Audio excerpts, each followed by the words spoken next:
The biggest thing is washing your brushes.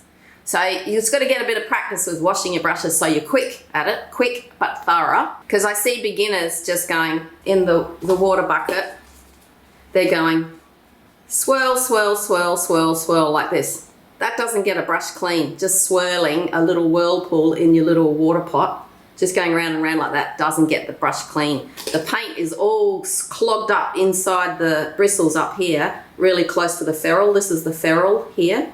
F-E-R-R-U-L-E, ferrule. The paint clagged right close to the base of that ferrule there. So you've got to be able to smack this bristle around and move them around a lot in the water to get that bit of paint out. So I recommend making a little duck's foot at the bottom of the pond. There, smack. So you go whack, whack, whack, and then turn the brush over, whack, whack, whack, whack, whack, on the bottom of the pond of water, and you'll see the colour just explode out of it. If you're in a rush with watercolour, you only really need to do that, and then you can rest your brushes. The paint's not going to dry in your brushes. You can always do a soak clean later. But with acrylics, you must not leave paint in the brushes. And I also say don't leave your brush sitting in a tub of water either, or a jar. That's even worse, because when the water soaks up through the bristles here into the wood inside the ferrule, and it soaks into the wood inside here.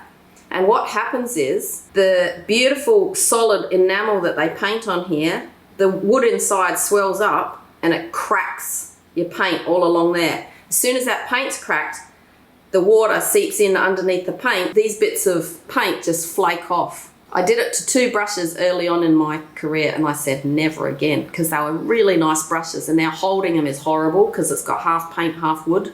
So don't ever leave your brush sitting in a tub of water, because the water soaks right up and destroys the handle, believe it or not. But you've got to wash it with soap and water at the end of the session, because if the paint dries in there, you either throw the brush away, which I say to everyone, don't throw it away, because there's this new amazing stuff called Incredible Brush Cleaner, which you can restore your brush even if there's dry paint caked in it.